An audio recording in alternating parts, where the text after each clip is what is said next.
যানজট রুখতে পথে পুলিশ সুপার প্রদীপ কুমার যাদব পুলিশের অন্যান্য আধিকারিকদের সঙ্গে নিয়ে শুক্রবার রাত্রে মালদা শহরের বিভিন্ন এলাকার ব্যস্তবহুল রাস্তা ঘুরে দেখেন। রাস্তায় যাতে কোনো প্রকার যান রাখা না হয় মানুষদের সচেতন করেন।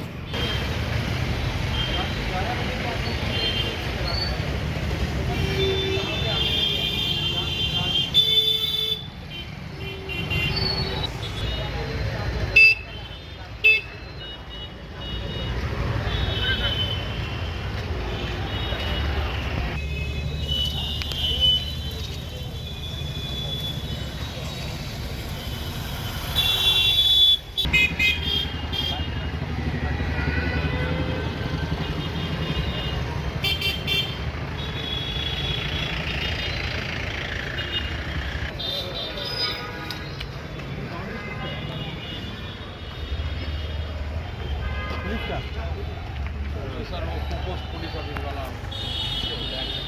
इसके बाद शुरू मार्केट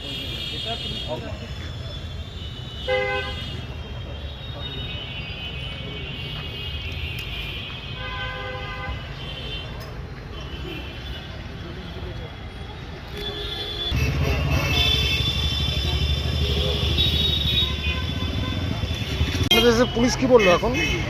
ও এইখানে দাঁড়াচ্ছে কেন বাইক নিয়ে? আমরা বললাম যে এটা অবসর সময়ে একটু সময় কাটানোর জন্য এখানে দাঁড়ায়, এইসবের জন্য এখানটায়। আমরা তো অন্য কিছু আর আড্ডা মারি না, 1 ঘন্টার জন্য আসি 9:30 থেকে 10টা পর্যন্ত। পার্কিং দেখছে নাকি খতিয়ে? হ্যাঁ পার্কিং টার্কিং দেখছে খতিয়ে? হ্যাঁ, সেটা এখন পার্কিংয়ের জন্য এসছে ওরা।